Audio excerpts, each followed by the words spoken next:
हम जा रहे हैं एब्डोमिनल पेन।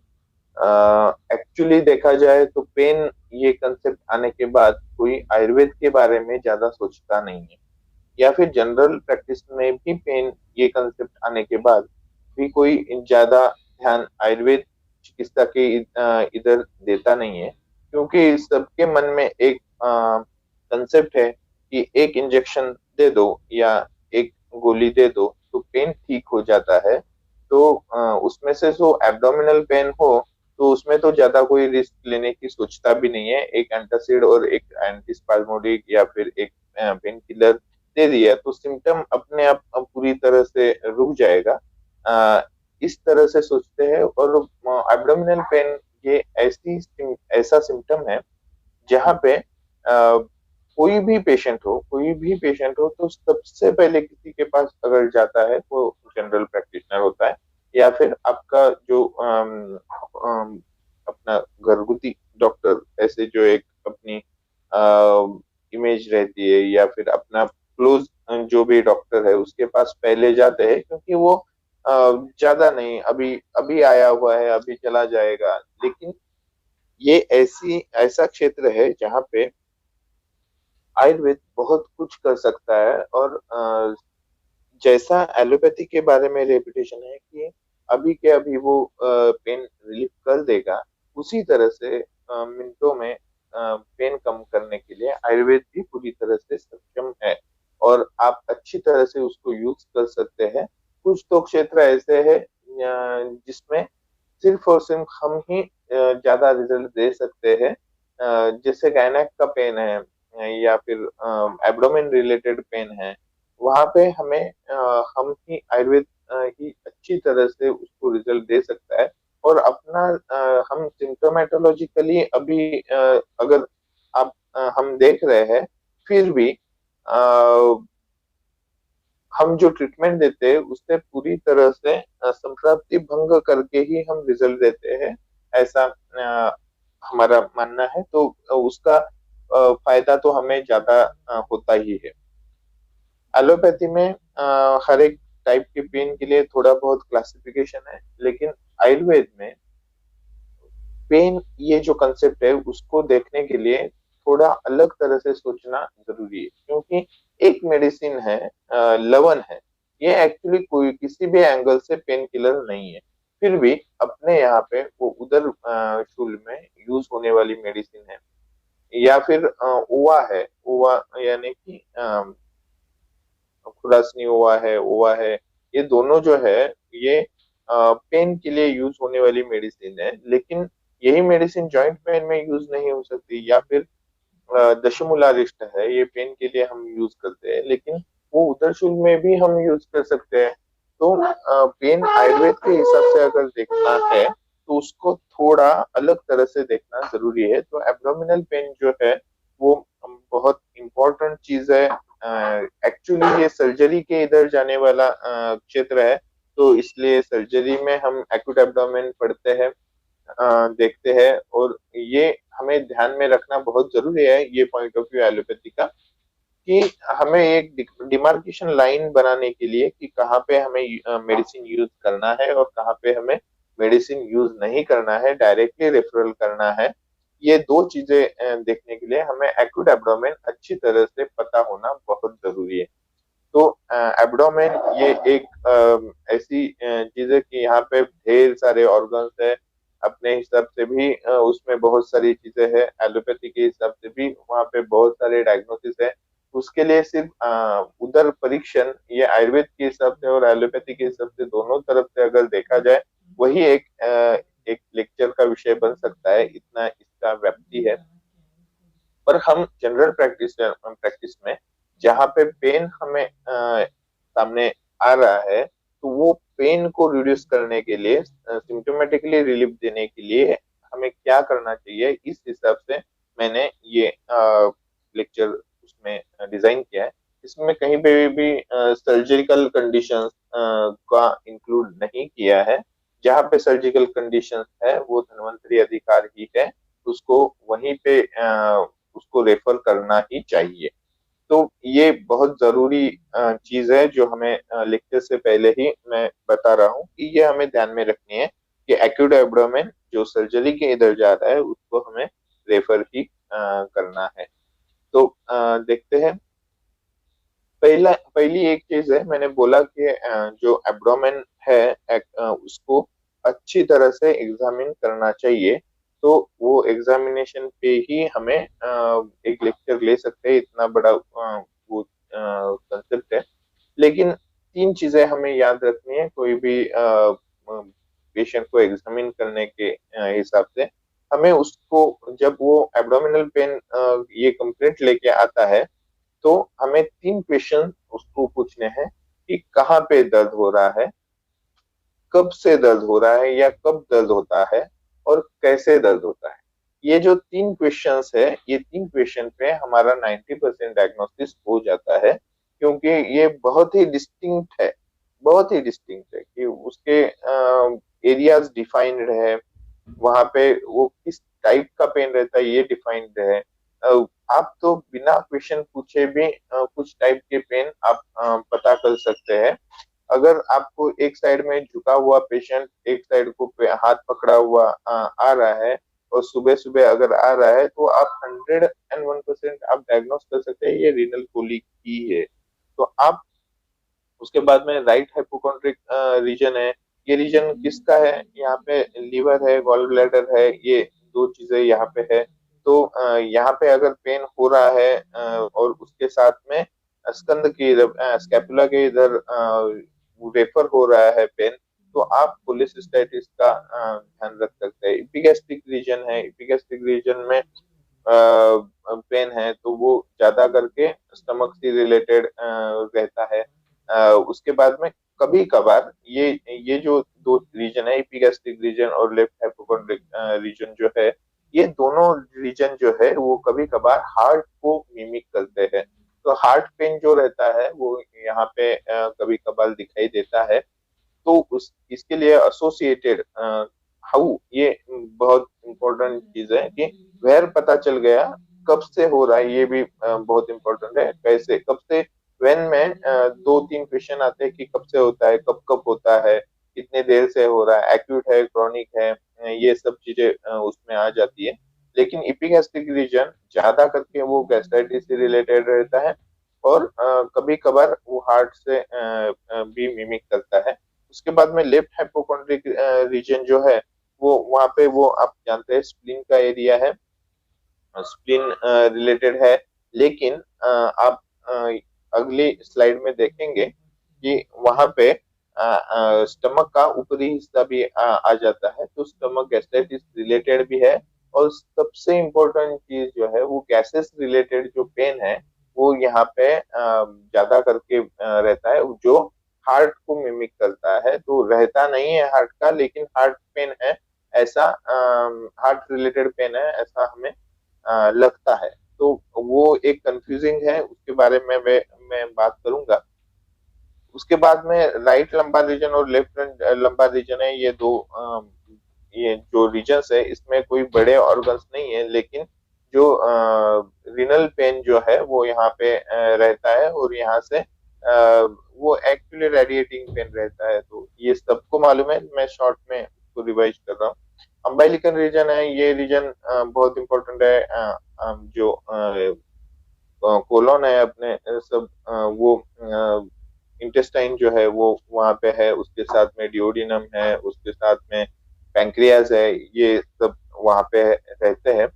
और यहाँ पे सिर्फ एक अनयूजुअल जो है वो है कि अपेंडिसाइटिक का साइटिक का जो पेन रहता है वो जब नया नया रहता है तो अम्बाइलिकस के इधर रहता है, उसके बाद में वो शिफ्ट होते होते मैक्रोनिस पॉइंट के इधर आ जाता है।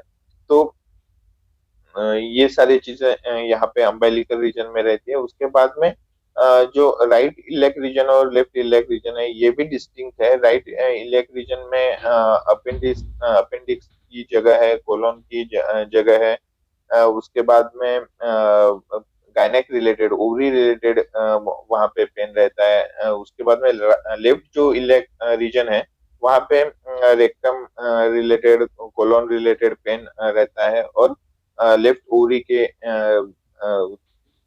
रिलेटेड जो है वो पेन रहता है। उसके बाद में राइट इल लेग और लेफ्ट इल लेग में एक कॉमन चीज ऐसी है जो स्पाइन रिलेटेड कभी कभार लंबर स्पॉन्डिलोसिस का जो पेशेंट रहता है उसका कभी कभार रेफरल पेन वहां तक आ जाता है, क्योंकि वो नर्व सप्लाई जो रहता है वही वहां से ही आता है। तो डिस्क डिजनरेशन की वजह से वहां पे पेन कभी कभार रहता है, और वो स्पेसिफिकली सांस लेते वक्त या हंसते वक्त वगैरह वो बढ़ जाता है, या फिर इलेक्ट्रिक के इधर थोड़ा बहुत रेफरल पेन आ जाता है। उसके बाद में हाइपोगैस्ट्रिक रीजन जो है वो भी बहुत इंपॉर्टेंट है। यहाँ पे तो बहुत सारे ऑर्गन आते हैं स्पेसिफिकली गायनेक रिलेटेड। इसमें यहाँ पे बहुत ज्यादा डिसीजेस हमें इनकाउंटर होते हैं। तो हाइपोगैस्ट्रिक रीजन है, यहाँ पे ब्लैडर है, यूटेरस है, ओवरीज है, ये सब रीनल ब्लैडर स्टोन है, यूरेटरिक स्टोन है, उसके बाद में ओवरी चॉकलेट सिस्ट है, पीसीओडी है, जो मेंसेस के पहले आने वाला पेन है, उसके बाद में यूरिनरी इन्फेक्शन के बाद में आने वाला जो पेन है, ये सब पेन यहाँ पे आने वाले हैं। तो सबसे ज्यादा जो डिसीजेस है वो यहाँ पे दिखते हैं। तो ये भी एक बहुत इंपॉर्टेंट रीजन है जिसके बारे में हम देखेंगे। ये सब चीजें एग्जामिन करके हमें रिबाउंड टेंडरनेस है, मसल गार्डिंग है, ये सब चीजें, पूरा एब्डोमेन पेन हो रहा है, ये सब चीजें देख के हमें ये सर्जिकल कंडीशन है या मेडिकल कंडीशन है, ये हमें पूरी तरह से डिफरेंशिएट करना है। और उसके बाद में हमें ट्रीटमेंट के लिए देखना है। तो पहले should be examine this three things should be examine, where is the pain, from when it is paining, and how it is Penning.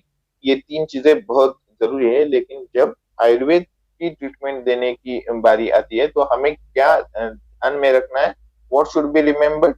तो दिस शुड बी रिमेम्बर्ड, आप स्लाइड पे देख रहे हैं वही है, लेकिन हमने आयुर्वेद के हिसाब से इसका क्लासिफिकेशन किया है।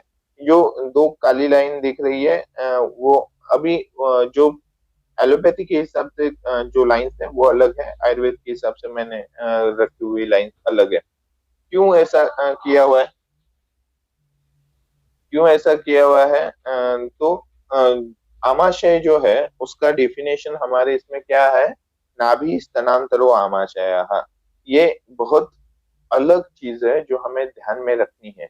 हम स्टमक को आमाशय कह देते हैं, लिवर को यकृत कह देते हैं, प्लीहा को प्लीहा। ये ब्रॉडली अगर देखा जाए तो ये सब बराबर है, लेकिन हमारे आमाशय की कंसेप्ट जो है वो डिफाइन करते वक्त कैसे की है, नाभि स्थानांतरो आमाशय। नाभि और स्तन, इसके बीच का जो एरिया है उसको हम आमाशय कहते हैं। अभी हमने लाइन अगर देखी जाए तो देखिए, स्टमक का ऊपरी पार्ट और स्टमक का नीचे का पार्ट, ये दोनों अलग अलग हो जाते हैं। उसके बाद में जो नाभि जो है वो नाभि के आसपास का एरिया, और उसके बाद में नाभि के नीचे का एरिया, ऐसे तीन एरिया डिफाइन किए हैं। वो सबको मालूम है कि ऊपर का जो स्थान है वो कफ का स्थान है, बीच का स्थान जो है वो पित्त का स्थान है, नीचे का स्थान है वो वात का स्थान है।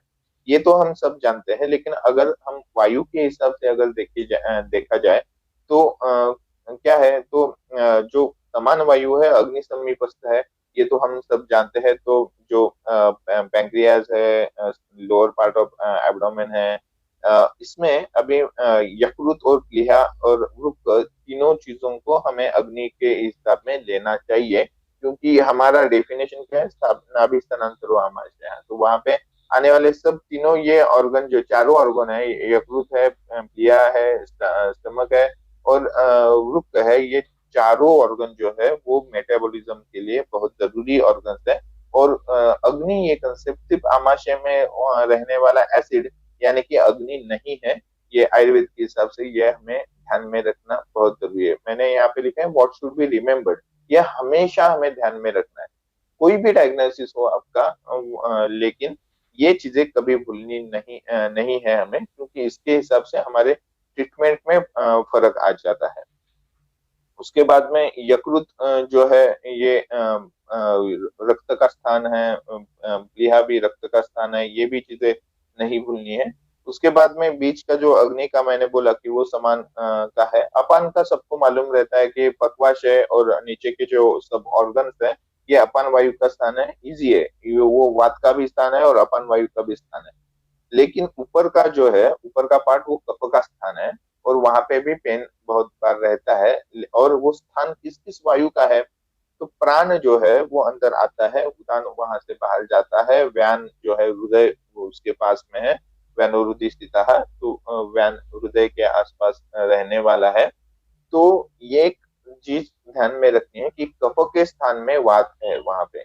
जब भी कोई भी पेन रहता है तो वो पेन वात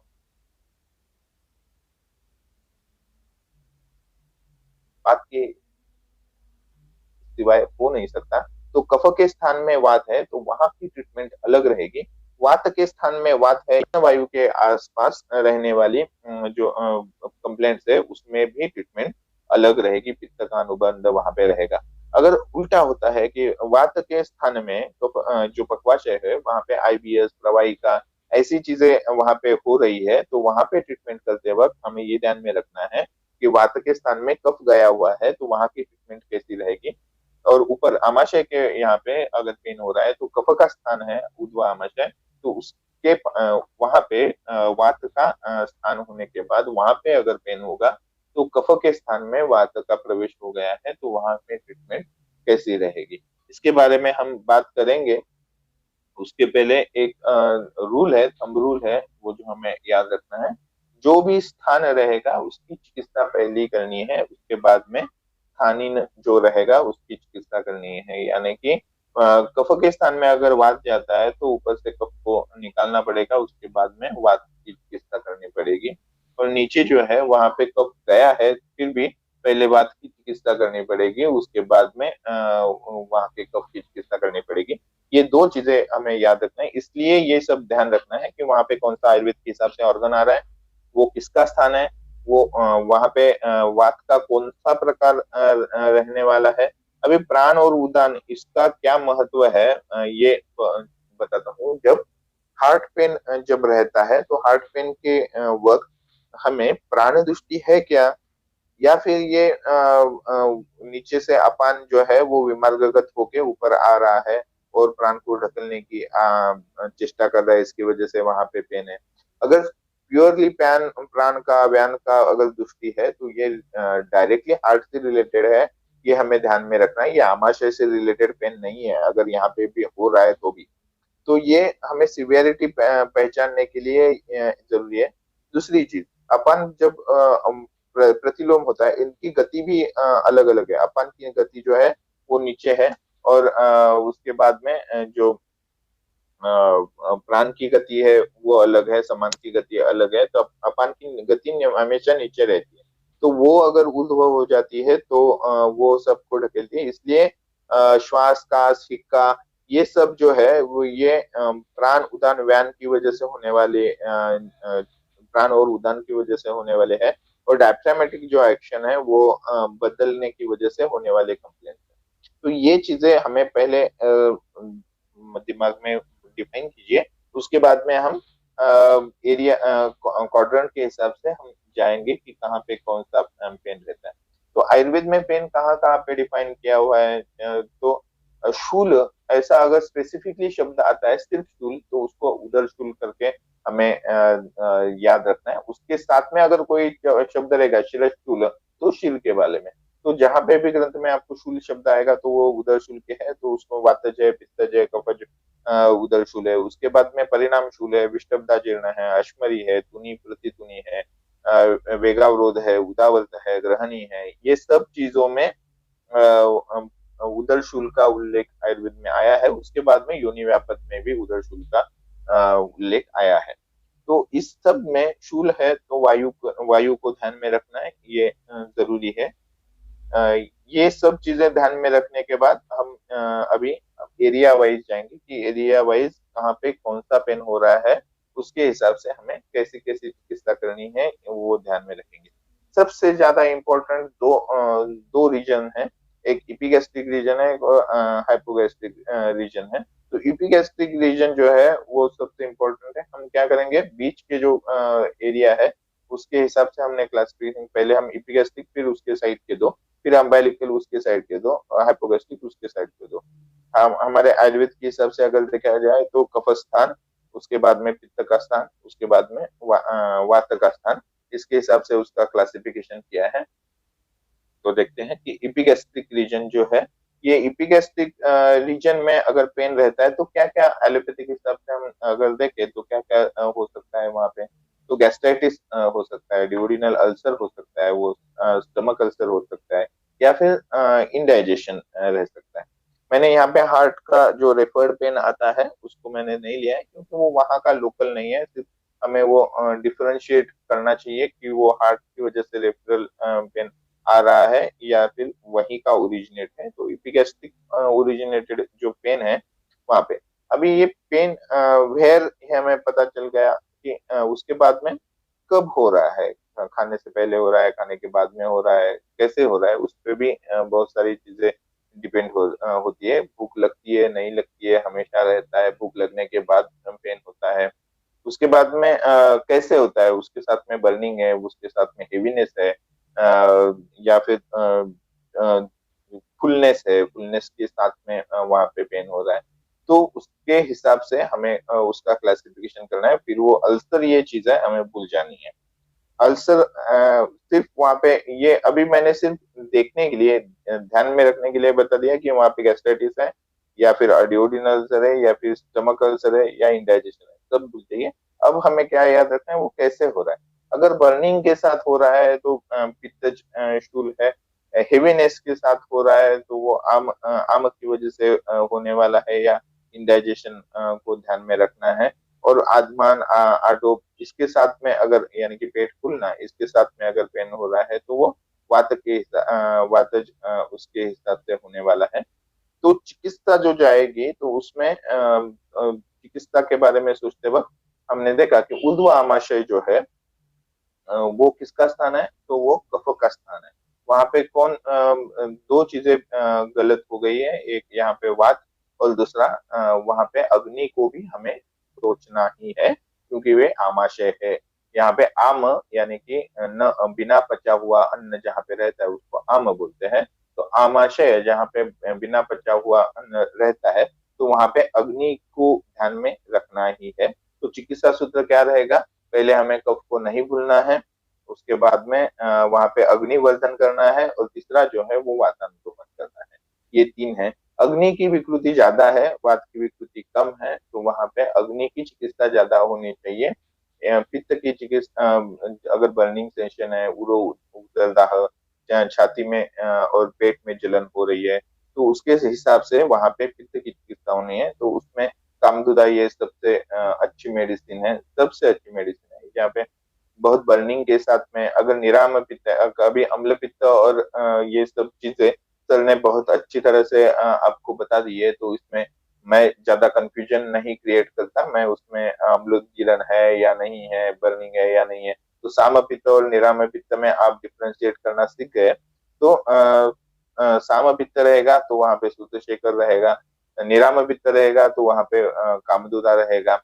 अगर आपको कंफ्यूजन हो रहा है तो थोड़ा बहुत आप लघु शिक्षक के पास जा सकते हैं, कि दोनों जो थोड़ा बहुत पाचन करके आपको शमन भी कैरिक जो है वो स्थिरता लाने वाला है। तो कामदुदा ये सबसे बर्निंग सेंसेशन है, और उसको जल्दी से जल्दी कम करना है, तो कामदुदा ये बहुत अच्छा मेडिसिन है। उसके बाद में हिमकोसिड है। हिमकोसिड ये मैंने क्यों लिया है, मैं ये अगर फोन पे आपको किसी को मेडिसिन बोलना है तो सब जगह पे मेडिसिन अवेलेबल रहता है, इसलिए मैंने ये डाला है। ये हिमालय का प्रिपरेशन है, इसमें ये सब ऐसे शंख, प्रवाल वगैरह सब कैल्शियम कार्बोनेट के जो मेडिसिन है उसके साथ में उन्होंने ये मेडिसिन जैसे एंटासिड रहता है वैसा इम्कोसिड बनाया है। जहाँ ये याद में रखिए कि जहाँ पे प्योरली बर्निंग सेंसेशन है वहां पे हमें ये यूज करना है, ये मत भूलिए। उसके बाद में अगर पाचन करना है और वातानुलोमन करना है, ये दोनों चीजों के लिए शंखवटी ये बहुत अच्छी मेडिसिन है। तो शंखवटी, हिंगवाष्टक चूर्ण, लवण भास्कर चूर्ण, हिंगुआचार्य चूर्ण, षडधरण चूर्ण, ये सब जो है ये आपको उधर के हिसाब से बनाई हुई मेडिसिन है। तो इसमें से शंखवटी जो है वो सब जगह पे आप यूज कर सकते हैं। बहुत सारे, लगभग सारे टाइप के जहाँ पे बर्निंग नहीं है, वहाँ के सब शूल के लिए ये बहुत अच्छी मेडिसिन है। ये आप चूसने के लिए भी बोल सकते हैं या फिर पानी के साथ लेने के लिए। चूसने से जल्दी ठीक हो जाता है। तो शंखवटी ये सबसे बहुत महत्व की मेडिसिन है। उसके जैसे ही काम करने वाली एक हिंगवाष्टक है, हिंगवाष्टक है। अभी ये यही मेडिसिन हम कहाँ कहाँ पे कैसे कैसे यूज कर सकते हैं, इस पे भी हम बात करेंगे। अगर आपको लोअर एपिगैस्ट्रिक रीजन ही है लेकिन नाभि के पास जा रहा है, तो आप उसको हिंगवाष्टक चूर्ण को समान काल में भी आप दे सकते हैं। समान काल में मतलब थोड़ा खाना होने के बाद दीजिए और उसके बाद में बाकी का खाना करने के लिए रुकिए, ऐसा भी दे सकते हैं। जहाँ पे एक्यूट है वहां पे तो शंखवटी चूसने के लिए दीजिए। उसके बाद में वहां पे कफ है उसको भूलना नहीं है, ये चीज मैंने बोली। अगर कफ बहुत ज्यादा है, हेवीनेस ज्यादा है और उत्क्लेश भी है उसके साथ में, उत्क्लेश यानी कि मुंह में पानी आ रहा है, खट्टी डकार आ रही है वगैरह, तो वमन करवा दीजिए। और वमन करवाने के बाद सद्य वमन, यहाँ पे सिर्फ लवण जल पीने के लिए दीजिए, मुंह में उंगली डाल के उसको वमन करवा दीजिए। उसके सिवाय ये रुकने वाला नहीं है। जहाँ पे उत्क्लेश है, ये एक बहुत जरूरी है। उत्क्लेश अवस्था में कोई भी इंटरनल मेडिसिन नहीं देना है।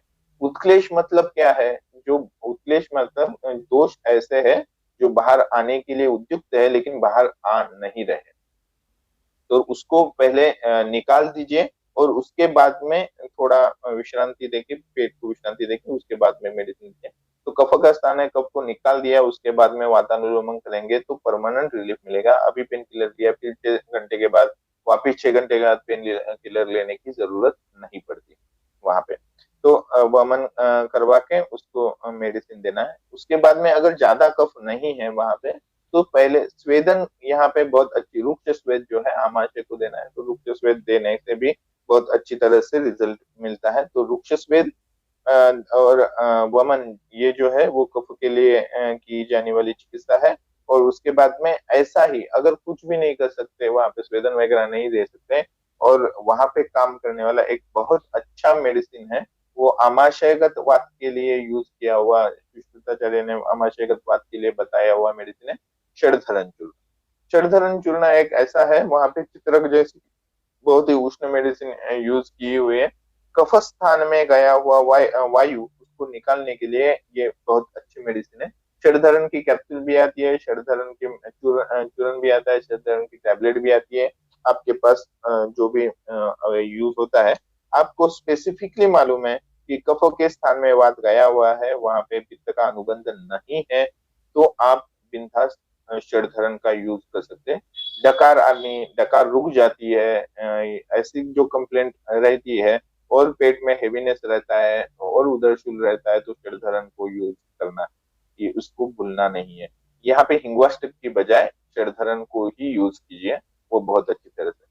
मैं जरा सा डाइवर्ट करता हूँ, और सर ने जो कल जॉइंट पेन लिया था, वहां पे जहां जहां पे कफस्थान में वायु है, तो आप देखेंगे आपके पास अगर एमआर आते हैं तो साउथ इंडियन कंपनी के आमवात के लिए षडधरण कैप्सूल आपको प्रमोट करते हैं। वो कैसे होता है? तो आम के स्थान में यानी कि कफ के स्थान में, संधि ये कफ का स्थान है, वहां पे वात विकृति हो गई है और वहां पे आम पाचन की जरूरत रहती है। आमाशय में, आमाशय का वात का मेडिसिन है एक्चुअली, लेकिन सेम संप्राप्ति संधि के जगह पे हो जाती है। तो इसलिए रूमेटिक आर्थराइटिस में, प्योरली रूमेटिक आर्थराइटिस, यहाँ पे रक्त का अनुबंध जरा भी नहीं है, वहां पे ये षडधरण आपको दिखाई देता है यूज किया हुआ, या फिर आपको केरियन कंपनी के एमआर आपको प्रोप्राइटरी में या फिर कुछ उनके प्रोप्राइटरी मेडिसिन रहेंगे, वहां पे षडधरण का उल्लेख आएगा। लेकिन एक्चुअली वो है आमाशयगत वात का मेडिसिन, और आपको वहां पे भी रिजल्ट देता है। तो इतना अच्छा आयुर्वेद है। यहाँ पे कोई पेन रिसेप्टर पर काम करने वाला मेडिसिन नहीं है। यहाँ पे सिर्फ और सिर्फ एक बहुत महत्वपूर्ण चीज है, वो है वायु। वायु की गति अनुलोम करना, यही अपना ध्यान रहना चाहिए। यहाँ पे कई कई लोग वेदन चिकित्सा भी करते हैं। उससे सिम्टोमेटिक रिलीफ, हमें अभी के अभी रिलीफ देने के लिए वेदन 26 नंबर की निडल का सर ने बताया पिछली लेक्चर में। तो वैसे ही यूज करना है। सिर्फ वो 26 नंबर की जो निडल रहती है वो लंबी लेनी है। तो वो यूज कर सकते हैं वहां पे। और स्वेदन ये बहुत जरूरी है। हॉट वाटर बैग जो रहती है उसके साथ में दे सकते हैं। और पूरी तरह से रिजल्ट मिलने के लिए अनुलोमन करना बहुत जरूरी है। अनुलोमन यानी कि वात की गति प्रकृत करना, अपान वायु की गति। अपान यही सबसे बड़ा कल्प्रिट रहता है सब में।